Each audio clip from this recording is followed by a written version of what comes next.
Kalau overall untuk semua keseluruhan progres itu sudah 95%. 95%? Waduh, Ya. tinggal 5% lagi Ya. Jadi kalau itu 31 tidak ada tawar menawar lagi. Itu sudah otomatis kami serahkan semua ke negara. Dengan proyek di situ, bangunan yang kami buat di Pulau Pandan itu tidak lebih, mungkin tidak sampai 20 miliar. Iya. Hanya 15, sekitar 15 sampai 17 M. Iya. Bagaimana? Kami harus mengeluarkan Lebih mahal dari nilai proyek di sana ya? kita harus sampai ratusan, nggak mungkin. Iya. Iya, welcome aja, orang mau demo monggo, mau bicara baik-baik monggo silahkan. Yang penting bagi kami adalah bagaimana caranya kami menyelesaikan proyek ini yang kedepannya tentunya akan menguntungkan Kabupaten Kerinci sendiri. Seperti itu, Pak. Assalamualaikum warahmatullahi wabarakatuh. Dari kawasan Semurut, Kecamatan Air Hangat Kerinci yang kami pancarluaskan melalui frekuensi modulasi 99,0 Andalas FM Radio Nyuangkito. Selamat siang untuk mitra Andalas dan juga selamat siang untuk pemirsa Bundanya Putra Andalas dan juga pemirsa Andalas TV. Untuk siang hari ini di ajang obrolan siang, kita kedatangan seorang tamu yang sangat istimewa. Ada siapa? Ada Pak Aslori Ilham. Beliau ini Kepala Divisi Humas dari PT KMH. Kita akan ngobrol dengan beliau seputar progres pembangunan PT PLTA saat ini. Dan langsung saja kita sapa beliau. Selamat siang Pak Aslori, gimana kabarnya? Selamat siang, alhamdulillah. Kabar sehat-sehat selalu. Baik. Dan tentunya untuk mitra Andalas dan juga pemirsa Andalas TV masih dikawal bersama saya Andi Andalas. Untuk siang hari ini banyak hal-hal yang akan kita gali dari Pak Aslori ini. Artinya yang pertama tentu masyarakat Kerinci perlu mengucapkan syukur ya dengan adanya mega proyek dari KMH ataupun PLTA yang ada di Kerinci ini, yang mana dengan optimalnya pembangunan PLTA ini nanti dia akan bisa menyuplai di 3 provinsi. Nah, untuk lebih jelasnya nanti kita langsung sapa Pak Aslori, bagaimana sistem produksinya dan bagaimana sistem ataupun progres pembangunan PLTA Kerinci saat ini. Beliau akan dengan senang hati tentunya menjawab apa yang menjadi pertanyaan kita semua. Mungkin saya mulai dari progres pembangunan PLTA saat ini sudah sejauh mana nih Pak Aslori? Oke, terima kasih Bang Andi. Ya. Pertanyaan yang cukup bagus menurut saya, biar juga masyarakat mengetahui semua keberadaan proyek kami, PT Kerinci Merangi 350 MW. Kalau overall untuk semua keseluruhan progres itu sudah 95%. 95%? Waduh, ya. Tinggal 5% lagi ya. Jadi saat ini itu kami fokus pekerjaan-pekerjaan yang sudah finishing ya. Pemasangan instalasi turbin. Ya. Kita punya target untuk bulan tahun ini bulan November. Mungkin kita perkirakan itu pada saat di bulan November itu unit 1, unit 2 itu sudah kita coba tes, dan mungkin Desember 2024 dari 2 unit 1 dan 2 itu mungkin kita sudah bisa melakukan COD ya, pengiriman list daya ke PLN. Ya seperti itu. Jadi memang kapasitas kami 350 mega itu terdiri dari 4 turbin. 4 turbin? Ya, total keseluruhan itu 4 turbin dengan daya terpasang itu 350 megawatt. Dan perlu diketahui bahwa 350 megawatt ini mungkin kami hanya sebagai penyedia, sebagai pemasok ke PLN. Tapi untuk distribusinya tetap kewenangan PLN, karena mereka yang punya jaringan, mereka yang punya pelanggan. Kami nggak punya pelanggan, jadi kami tidak bisa menjual langsung ke masyarakat. Jadi yang harus diketahui, ketika proyek ini secara maksimal nanti itu apakah hanya sebatas itu, Pak? Artinya ketika sudah diserah terimakan kepada pihak PLN itu seperti apa? Jadi gini, ada skema pada saat kalau saya kilas balik ke belakang ya Mas ya, Bang Andi ya. Jadi gini, prinsipnya itu ini milik negara, pembangkit ini. Karena apa?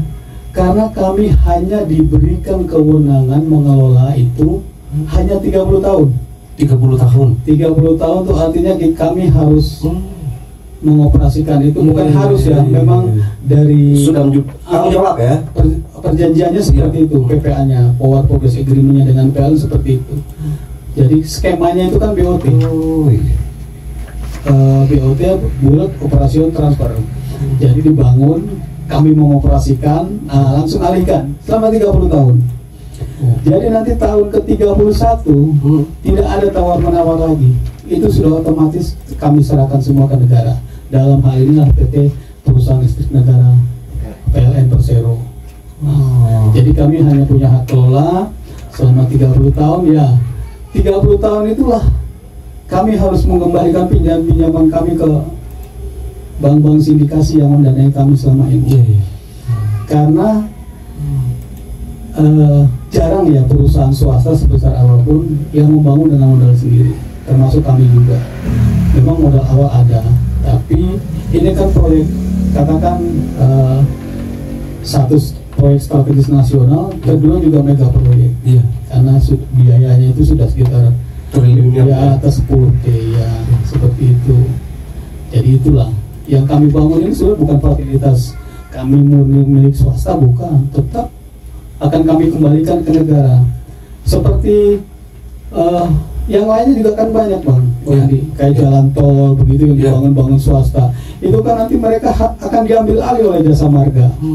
Punya hak kelolanya mungkin sama, mungkin 25 sampai 30 tahun. Karena apa? Karena ya itu tadi, mungkin kalau pemerintah ingin membangun sekaligus, impossible juga, tidak mungkin juga, dan satu dananya mungkin SDM-nya atau apanya dan lain sebagainya. Nah makanya itu ada kebijakan yang mengatur, silahkan. Nah kebetulan kami ini kan kategorinya sudah masuk proyek strategis nasional sebenarnya, karena itu didasarkan dari keputusan Direktorat Ketenagalistrikan di SDM pusat. Nah yang masyarakat mungkin tidak tahu adalah ini milik PT KMH tidak. Kami hanya membangunkan, nanti 30 tahun kami mengelola, dikembalikan kepada negara ya. Bukan dikembalikan, istilahnya mungkin diambil lah. Iya, diambil ya. Memang MOU-nya seperti itu. Memang MOU awalnya seperti itu. Dan kemudian nih Pak Sori, dari perencanaan awal 2012 ya. Kalau perencanaan awal kami melakukan survei 2006, saya sudah masuk Kerinci Bang. 2006 kami sudah masuk Kerinci ya. Saya sendiri malah, bukan orang lain ya. Artinya itu targetnya berapa lama, dan tentu secara tidak langsung di lapangan ada kendala-kendala. Nah ini seperti apa nih? Kalau target itu sebenarnya kami mulai tanda tangan yang namanya PPA itu, Power Progress Agreement itu 2019 baru dapat, baru diizinkan. Bahwa artinya begini, tatkala kita kan ingin membangun power plant seperti ini. Itu walaupun kita punya modal, kalau kami membangun, terus pembelinya nggak ada, siapa yang mau? Siapa yang mau ambil? Makanya kami membangun itu kalau sudah MOU dengan PLN. Oke, yuk bangun. Karena kami butuh nih 5 tahun ke depan, kami butuh listrik untuk kebutuhan Sumatera. Makanya itu PPA kami baru terbit itu 2019 akhir. Begitu. Jadi tidak serta-merta kami langsung bangun, tidak. Kami menunggu PPA itu. Di PPA itu juga lah yang bisa kami sebagai garansi ke bank untuk melakukan pinjaman. Kami punya proyek visible nih. Tolong danai kami. Nah, ada sindikasi bank yang mendanai kami, yaitu Bank BNI, BRI, Mandiri, dan satu lagi apa ya, saya lupa namanya, entah Agrobank, entah Panin Bank, saya lupa. Berarti 2019 ya? 2019. Dan sebelum 2019 PLTA sudah bergerak? Sudah, karena kajiannya lama bang. Iya. Kajian untuk menentukan titik power hose-nya, untuk menentukan titik vertikal shaft-nya di mana itu lama. Dan data yang kami ambil kan bukan cuman titik bendungnya di mana, ini di mana, bukan. Artinya data curah hujan, hidrologi, catchment area, semuanya kami ini kan dulu, kami kumpulkan dulu. Jadi tidak serta-merta bisa bangun langsung, enggak. 2006 kami sudah masuk. Saya sendiri 2006 itu sudah masuk Muara Hikmat. 2006 ya? Iya. Oke, dan kemudian juga ini Pak Aslori, meskipun dia belum secara resmi menyaplai, artinya dari apa yang Pak Aslori sampaikan tadi, Desember ya baru dicoba untuk supply ke PLN. Ya, tetapi KMH sudah banyak memberikan CSR kepada masyarakat. Ini seperti apa nih? Ya, juga gini Bang Andi. Ya. Jadi itu adalah sebenarnya bentuk kepedulian kami terhadap lingkungan kami sekitar, terutama di daerah apa proyek kami ya, di Kecamatan Batang Merangin, khususnya di Desa Muara Hikmat dan Batang Merangin. Ya, artinya adalah kepedulian kami terhadap sarana kesehatan, pendidikan, sanitasi, air bersih, dan lain-lain sebagainya, sarana umum, keagamaan, seperti itu. Sebenarnya memang dari sisi kewajiban kami belum ada. Iya. Dari sisi kewajiban belum ada. Karena apa? Kami belum ada memproduksi nih. Iya. Saat ini kan kami hanya keluar, tidak ada dana masuk. Nah, tapi karena itulah bentuk tanggung jawab sosial kami, bentuk tanggung jawab PT Kerinci Merangin itu terhadap masyarakat sekitar. Jadi seperti itu sebenarnya. Nah, nanti programnya mungkin kalau memang sudah berjalan, CSR itu kan wajib memang dikeluarkan kalau tidak berproduksi. Itu nanti. Nah, kalau saat ini memang kami memakan CSR juga boleh juga lah. Tapi itu sebagai bentuk tanggung jawab sosial kami kepada lingkungan dan masyarakat.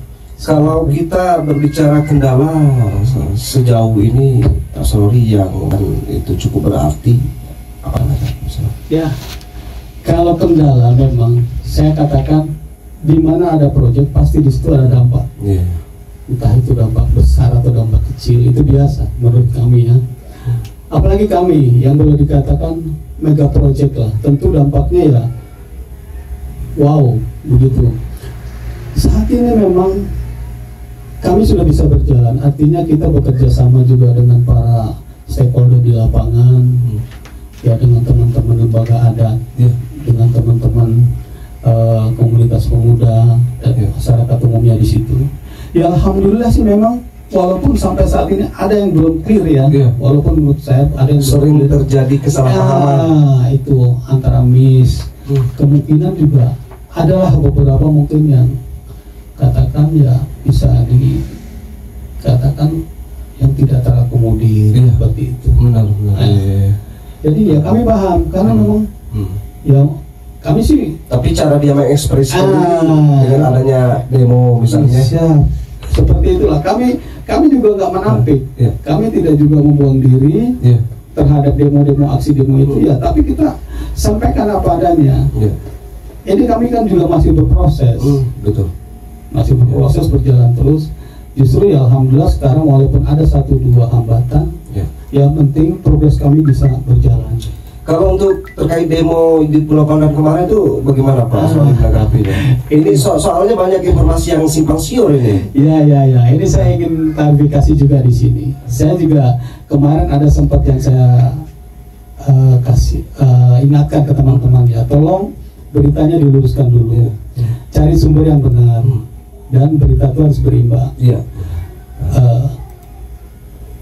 Keinginan mereka itu Bang, mereka itu menuntut kompensasi.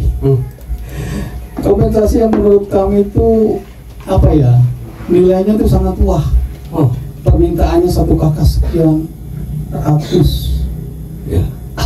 Bayangkan Pulau Pandan, Karang Pandan, Ya. mungkin jumlah kakaknya nyampe 900. Sedangkan kami mengerjakan proyek di situ, bangunan yang kami buat di Pulau Pandan itu tidak lebih, mungkin tidak sampai 20 miliar. Iya. Hanya sekitar 15 sampai 17 M. Iya. Bagaimana kami harus mengeluarkan Lebih mahal dari nilai proyekan di sana ya. kompensasi, kami harus turun sampai ratusan, nggak mungkin. Iya. Makanya kami koordinasi dengan Forkopimda, dengan Pak Dandi, dengan Pak Kapolres. Saya sampaikan apa adanya. Iya. Tuh, kami sebelum melakukan itu kan sudah melakukan sosialisasi di mereka. Memang dari awal mereka inginnya seperti ini, pokoknya ya sudah. Akhirnya nggak ada titik temu, ya silahkan monggo demo. Kami nggak menghalangi. Dalam hal ini juga kami sudah difasilitasi oleh Polres untuk berunding, tapi sampai saat ini tidak ada titik temu. Ya sudah, silakan aja. Saya bilang kalau bawa mau demo ya monggo. Nah, kemarin dipelintir sama teman-teman berita itu. Demo itu katanya ada lahan yang belum dibayar. Lahan yang mana, saya bilang. Kalau abang pengen lulus itu, seharusnya konfirmasi dulu ke kami. Jadi kami akan jelaskan, ini abang belum konfirmasi sudah dinaikkan warga Pulau Pandan demo menuntut ganti rugi lahan yang belum dibayarkan. Lahan yang mana? Itu. Makanya kemarin kami bukannya nggak mau menanggapi, artinya tolonglah kami ingatkan ke teman-teman, kalau ingin menulis berita, menaikkan berita itu ya di konfirmasi dulu. Konfirmasi minimal cek and recheck dulu. Jangan langsung naik, sudah ramai. Baru minta maaf, itu kan nggak bagus. Tapi mungkin ada juga di antara masyarakat itu yang berpikir bahwasanya proyek yang ada di Pulau Pandan itu sama persis dengan yang di Bedeng 5. Ini perlu diluruskan juga nih Pak Aslori. Termasuk fungsinya yang di Pulau Pandan itu seperti apa? Sebenarnya gini, kami namakan dalam proyek kami itu di Pulau Pandan itu ada regulating well, pintu pengatur air. Berarti sama dengan irigasi? Ya, seperti itu Bang sebenarnya. Jadi nanti kami itu menjaga stok air, debit air di danau. Tatkala mungkin dia melimpas, atau musim hujan, gitu, nah kami akan lepas untuk bisa berfungsi juga sebagai pengendali banjir nantinya. Itu ada pelebaran sungai nggak Pak di sana? Kami buat baru. Kami buat baru. Lebih lebar sungainya, lebih dalam. Artinya lebih leluasa air mengalir ya? Air mengalir lebih, dan di sini bisa terkendali. Itu satu. Jadi itu membantu dong Pak ketika terjadi peristiwa kayak Januari kemarin banjir di Kerinci. Seperti itu. Dengan adanya pintu air yang dibuat sedemikian rupa dilepas ya, itu kan lebih mudah mempersulit daerah hulu.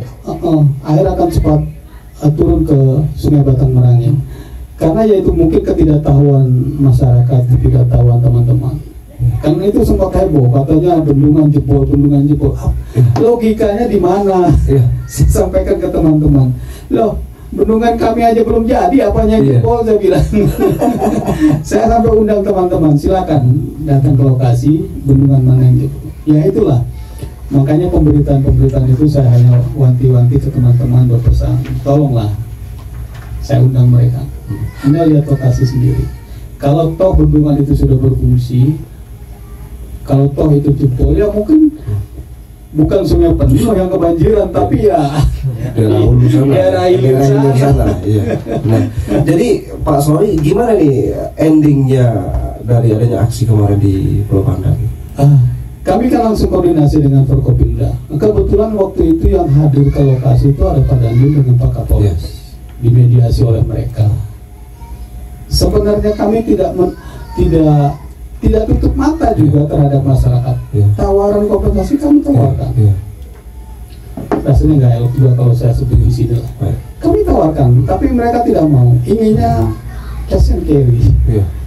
Satu orang sekian ratus, satu kakak sekian ratus juta, itu akhirnya possible lah, menurut kami possible. Dan kami juga dalam hal ini sangat menyayangkan, yaitu klaim mereka tentang mohon maaf, sungai ini milik nenek moyang kami. Itu yang bagi kami sangat tidak beralasan, yang tidak berdasar ya. Kan kita tahu sendiri di undang-undang juga ada bumi, air dan udara itu milik negara.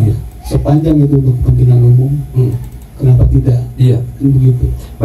Baik untuk pemirsa, nanti di sesi berikutnya kita akan gali kembali bagaimana sistem kompensasi ataupun sistem kerjasama antara KMH dengan pemerintah daerah. Tetap di 99,0 Andalas FM Radio Johan Kito. PT Kerinci Merangin Hydro KMH membangun pembangkit listrik tenaga air dan mendukung Indonesia menuju energi baru terbarukan.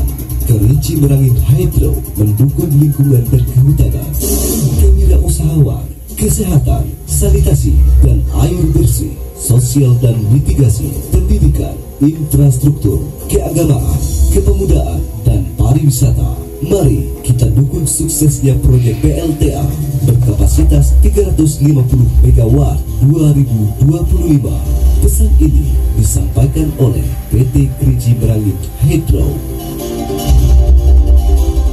Baik, terima kasih untuk Mitra Andalas dan juga pemirsa Bundanya Putra Andalas dan pemirsa Andalas TV yang sedang menyaksikan kita di obrolan siang bersama Pak Aslori Ilham yang merupakan Kepala Divisi Humas PT KMH.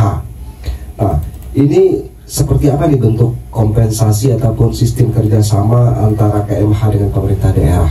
Ya, kalau saat ini memang kita belum menjalin kerjasama ya dengan pemerintah daerah.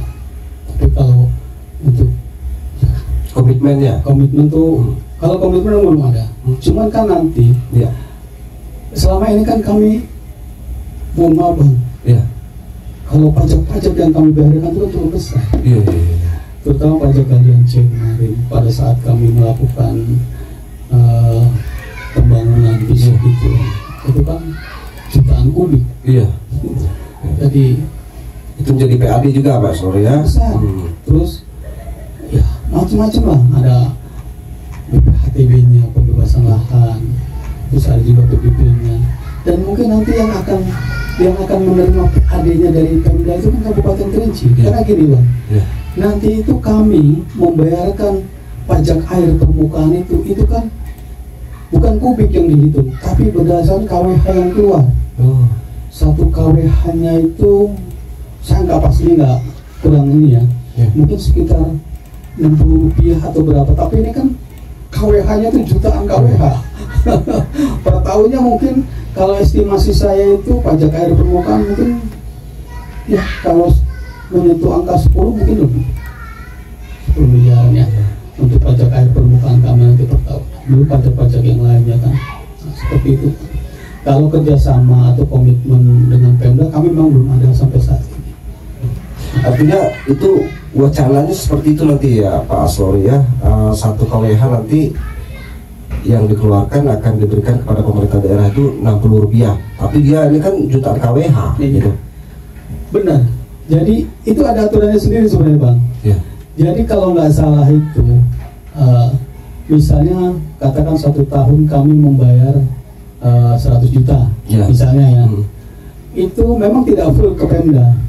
Dia ada pembagian bagi hasil itu dengan provinsi. Jadi provinsinya mungkin sekitar 30%, 70%-nya masuk ke daerah setempat. Tapi ada aturannya sendiri itu bang. Saya sendiri kurang ini, tapi yang sudah terjadi di Poso itu seperti itu. Nanti tingkat 1 yang akan ini kan, yang membagi ya. Karena gini, mungkin tingkat 1 juga akan membagi ke daerah-daerah sekitar, kabupaten-kabupaten sekitar yang bersinggungan dengan katakan sudah bangun. Skemanya seperti itu sebenarnya. Kalau untuk info lowongan seperti apa nih? Mas Lori, info lowongan banyak. Ini info lowongan yang sangat menarik yang baru-baru ini kami lakukan. Kemarin sebenarnya bulan apa itu? Juli ya, Agustus, bulan 8 kemarin. Kami lakukan open recruitment sebenarnya kemarin. Itu untuk tenaga-tenaga operator bendungan dan power house yang turbin di bawah. Nah, kebutuhan kami untuk operator-operator, karena kami kan nanti akan bergerak di 24 jam nih bang. Nggak ada istirahatnya, nggak ada jedanya. Kami ini buka open recruitment khususnya sebenarnya, 1 dia pernah bekerja di kami, kedua ya kepada daerah Kerinci umumnya. Jadi kemarin ada sekitar 830 pendaftar, terus 713 yang lolos seleksi berkas. Terus sekarang sudah mengerucut, kemarin sudah sampai tahap interview ya, wawancara 100, di angka 150-an kalau nggak salah yang sudah lolos, yang sudah melakukan interview juga. Ini tinggal tahap akhir nanti, yang mungkin kebutuhan kami itu sekitar di angka 70-an, karena itu nanti, mohon maaf, ini bukan tenaga kontrak lagi tapi jadi organik di dalam selama 30 tahun itu. Makanya kenapa kami batasi usianya 35 tahun maksimal pada saat pendaftaran itu, karena itu tadi ya, panjang umur. Kami usahakan mudah-mudahan bisa tercapai sampai di angka 65 seperti itu. Makanya kemarin pendaftar kami batasi sampai umur 35 tahun, dan kebanyakan juga teman-teman kita juga semua dari Kerinci, dari Sungai Penuh, walaupun ada beberapa yang dari luar, dari Aceh, dari Medan itu ada. Nah, kita tinggal nunggu pengumuman mungkin minggu-minggu depan, karena kami sampaikan ini kan bukan kami yang menyeleksi, sengaja kami menjaga independensi. Jadi tidak ada, mohon maaf ya, dalam tanda kutip titipan atau apa, tidak. Walaupun ini yang saya sangat sesalkan, beredar isu di luar, sudah siapkan saja sekian, nanti lolos itu siapkan saja sekian nanti. Itu kami tepi semua. Karena apa? Kami sudah tekankan dengan pihak panitia penyelenggara. Kalau itu sampai terjadi, itu apa? Si pihak penyelenggara yang akan kami tuntut. Kalau terjadi dan terbukti tentunya seperti itu. Baik, ini ada atensi nih Pak Slori dari Nadi Kusnadi. Mohon dijelaskan kejelasan pipa air yang dari Masgo katanya. Pipa air yang dari Masgo. Siapa? Dari Nadi Kusnadi. Laki atau perempuan itu? Laki-laki. Laki-laki. Oke, terima kasih. Selamat siang Bang Nadi Kusnadi. Terima kasih atensinya nih di acara ini Bang Nadi. Jadi begini Bang, kami mengambil air dari, sebenarnya bukan dari Masgo juga, itu air kan terbuang percuma ke sungai. Kami hanya mengambil dengan pipa ukuran 3 in kalau nggak salah, 3 in atau 4 in. Untuk apa? Untuk mencuci pasir. Itu memang itu beritanya sempat heboh di medsos itu. Waduh, pokoknya digoreng lagi. Ya, digoreng-goreng lah. Sampai saya bilang sama teman-teman media, silakan Anda cek lokasi. Kalau memang itu merugikan masyarakat, bongkar saja. Yang saya bilang itu kan air terbuang percuma, orang itu air yang akan jatuh ke Sungai Batang Merangin. Hanya kami tangkap dan kami masukkan ke pipa 2 in untuk mencuci pasir kami, yang pasir dari Sulak sini, karena kalau tidak kami cuci lagi itu agak masih banyak kandungan lumpurnya. Itu satu. Kedua, untuk mengairi steam crusher supaya pada saat produksi batu itu tidak terjadi debu. Itu aja. Nah, terakhir, banyaklah teman-teman media yang penasaran, katakan dengan penjelasan saya, Bang, silakan tinjau lokasi. Pipanya itu sebesar apa? Itu kan air terbuang, bukan saya ngambil dari air terjun Masgosan, tidak. Air yang sudah ingin jatuh ke Sungai Batang Merangin. Nah, itulah yang saya sangat sayangkan terhadap teman-teman kita di sini, masyarakat terutama. Kok sampai segitu hebohnya gitu loh, ada pipa. Dan jangan salah Bang, kami itu membayar kompensasi terhadap apa? Jalur pipa itu loh, yang punya pemilik lahan yang kami lewati. 2 orang atau 3 orang itu? 3 orang Bang. Kami karena tuntutan Pak nggak bisa lewat sini pipanya, Bapak harus bayar ini, kami selesaikan. Nah, terus dipermasalahkan airnya untuk apa? Ya silahkan saya cek sendiri, saya bilang. Kalau memang keberatan, putus saja itu pipa. Saya bilang begitu, angkat saja, saya bilang. Biar kita cari solusi lain deh. Iya. Aduh, saya bilang, mohon maaf Bang ya. Jadi hal-hal yang seperti ini sebenarnya mohon maaf. Kerinci ini potensi besar. Katakan tidak ada punya sumber daya alam, tidak ada. Mungkin Kerinci hanya punya alam, batu wisata seperti kayu aro. Mari masyarakatnya coba welcome lah terhadap investasi, terhadap investor. Tentunya dengan adanya investasi akan membawa kemajuan di masyarakat itu ya. Kalau memang investasi itu harus menyentuh semua masyarakat person to person, orang per orang, tidak mungkin. Kita selama ini krisis listrik, sekarang kita menjadi daerah yang menyuplai. Ya, paling tidak kan seperti itu. Dengan adanya mungkin power supply listrik yang terjalan, mungkin ada tingkat investasi kan pasti masuk. Oh ya, bisa bikin pabrik ini, bisa bikin pabrik itu. Dan sekarang kita krisis di Kerinci Sungai Penuh, sering hidup sering mati. Nah itu sebenarnya Kerinci ini cukup menarik, cuman ya itu tadi mungkin ketidakpahaman, ketidaktahuan dari para ini. Terus juga berita-berita nih selama ini yang selalu terkesan memojokkan lah ya. Sebenarnya bukan ke kami, yang dirugikan tuh Kabupaten Kerinci sendiri loh. Kalau kami sih no problem, nggak masalah, silakan. Anda ingin cross check, monggo silakan. Yang sangat dirugikan justru Kabupaten Kerinci sendiri. Wah, isunya kok selalu demo, itu kan nggak bagus.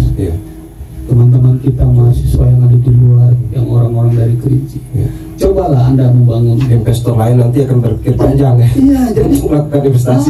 Jadi mereka masuk kemana kan berpikir, yang ada aja seperti itu apa. Ya alhamdulillahnya kami ya menjalin komunikasi yang intens, nah termasuk juga dengan teman-teman kita dari media dan LSM seperti itu Pak. Baik, ini sepertinya kita sudah berada di penghujung kebersamaan ini Pak Slori. Artinya silakan Pak Slori sampaikan pesan-pesan penting sekaligus closing statement terkait bagaimana pada muaranya proyek PLTA oleh KMH itu akan dapat terrealisasi secara optimal Pak. Ya, terima kasih Bang Andi. Jadi insya Allah mudah-mudahan kami mohon doa restunya dari masyarakat Kerinci khususnya, masyarakat Jambi pada umumnya, karena yang tadi saya katakan di awal, proyek kami yang kami buat ini adalah sejatinya milik negara, bukan milik kami. Kami hanya punya hak kelola selama 30 tahun. Itu untuk sebagai informasi awal saya katakan tadi, memang kita coba komisioning unit 1 itu pengetesan tanggal 29 November sampai tanggal 9 Desember. Itu yang unit 1. Dan unit 2-nya itu 10 Desember sampai 29 Desember. Nah nanti COD unit 1, unit 2 itu insya Allah tanggal 20 Desember 2024. Kami hanya mohon doa restunya dari masyarakat, tolong bantu kami, biar bagaimanapun juga kami ada di Kerinci tidak bisa pungkiri itu Bang. Ya, kami sangat berterima kasih dengan masyarakat Kerinci yang sudah banyak mendoakan kami, banyak membantu kami di lapangan, dan mudah-mudahan komunikasi ini tetap berjalan bagus Bang, terutama dengan teman-teman media, teman-teman dari LSM juga. Kami sangat berterima kasih, walaupun ya mungkin ada 1-2 yang agak error, itu biasalah karena ya tidak ada perjalanan yang mulus Bang. Kamu tahu sendirilah kondisi seperti apa. Kami itu ya welcome aja, orang mau demo monggo, mau bicara baik-baik monggo silahkan. Yang penting bagi kami adalah bagaimana caranya kami menuntaskan proyek ini yang kedepannya tentunya akan menguntungkan Kabupaten Kerinci sendiri. Seperti itu Bang. Baik. Terima kasih ini atas kehadirannya di studio Radio Anoras FM nih Pak Slori ya. Mudah-mudahan dengan adanya obrolan siang kita bisa lebih mencerdaskan masyarakat yang sebelumnya mungkin kurang paham menjadi paham dengan apa yang disampaikan oleh Pak Slori tadi. Terima kasih Bang. Terima kasih juga untuk Mitra Anoras dan juga pemirsa Anoras TV dan juga untuk pemirsa Bundanya Putra Anoras sudah pantengin kita dari tadi. Saya Andi Anoras pamit undur diri. Assalamualaikum warahmatullahi wabarakatuh. Kerinci Merangin Hydro.